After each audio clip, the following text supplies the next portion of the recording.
Ever feel like you're just stuck waiting for something? Yeah. I mean, we live in this world where everything's supposed to be instant, right?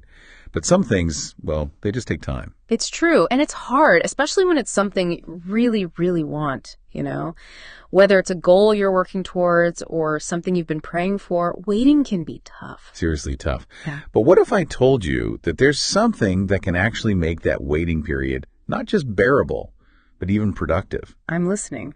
Tell me more. Well, today we're diving deep into the idea that faith and patience are like this dynamic duo. They work together, And to guide us, we're using this text called The Unbeatable Duo, Faith and Patience. That title definitely makes you think, doesn't it? And, it's interesting because the text looks at faith through this Christian lens. Okay.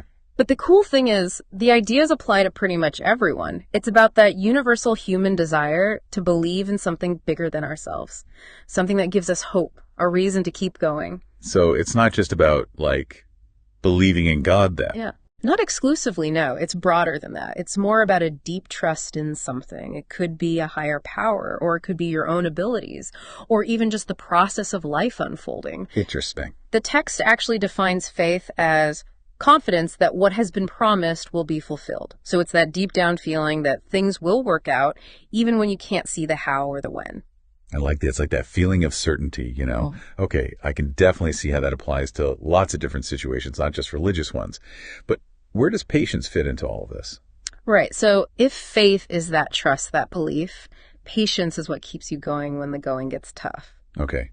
But is it really more than just gritting your teeth and waiting it out? Oh, absolutely. The text emphasizes this idea that patience isn't passive, it's active. It's not about resigning yourself to the wait. It's about actively trusting the process and the timing of things. Got it. So it's not just sitting around twiddling your thumbs. Exactly. It's about understanding that things unfold in their own time and choosing to trust that timing. So how does the text explain that? Well, they use a really great analogy. They talk about a gardener. You plant a seed, you nurture it, you do your part. Right. But you can't force it to grow faster. You have to trust the natural process, the rhythm of nature. That's such a good analogy. So to recap, faith is that belief, that trust in something bigger, and patience is the active waiting, trusting the process. Yes. But the text calls them an unbeatable duo, right? Yeah. So what makes these two the ultimate power couple? Well, think about it this way. If you have faith without patience, you just end up frustrated. You're constantly digging up that seed to see if it's sprouted yet. Huh. I can see myself doing that. Right? And then on the flip side, if you've got patience but no faith, it can feel kind of aimless. It's like tending a garden without believing anything will actually grow. Yeah, I get that. But when you combine faith and patience, it's like this amazing synergy happens. So faith is what fuels you, gives you that belief in what you're working towards. And patience is what gives you the stamina to stay the course, right? Yeah. Even when things get difficult. Exactly. Faith is the engine, and patience is the steering wheel, guiding you through all the twists and turns. I love that. Now, the text doesn't just talk about faith and patience in the abstract, right? It's got all these stories about people who actually lived these virtues. Oh, yeah. And they're not just any stories. I mean, we're talking about people who went through some seriously intense stuff. Right. And it shows that faith and patience, it's not about having a perfect life. It's about how you handle the messy parts. Absolutely. So, for example, there's the story of Abraham. He waited, get this, 25 years for his son to be born. 25 years. Yeah. That's longer than some people have been alive. It's incredible, right? Talk about a test of patience. But Abraham, he never gave up hope. He held on to that promise, that faith, for a quarter of a century. Wow.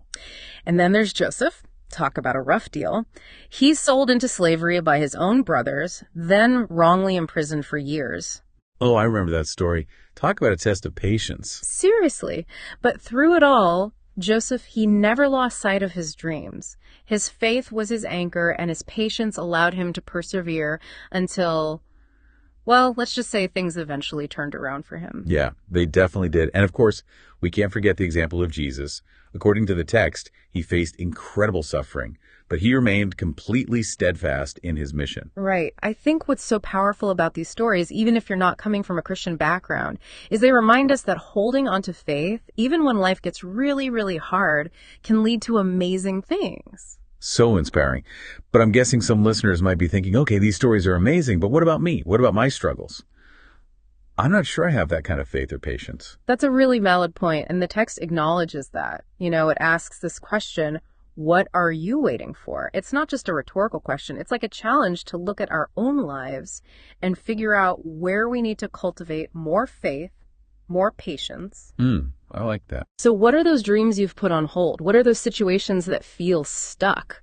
Maybe this is the time to, rekindle that belief, trust the process, even when it's hard. That's such a powerful takeaway. And for anyone who wants to delve deeper into these ideas, I definitely recommend checking out The Unbeatable Duo, Faith and Patience. It's a seriously thought-provoking read and could be exactly what you need to keep going, keep believing. Thanks for joining us on this deep dive. And remember, some things are worth the wait. They absolutely are.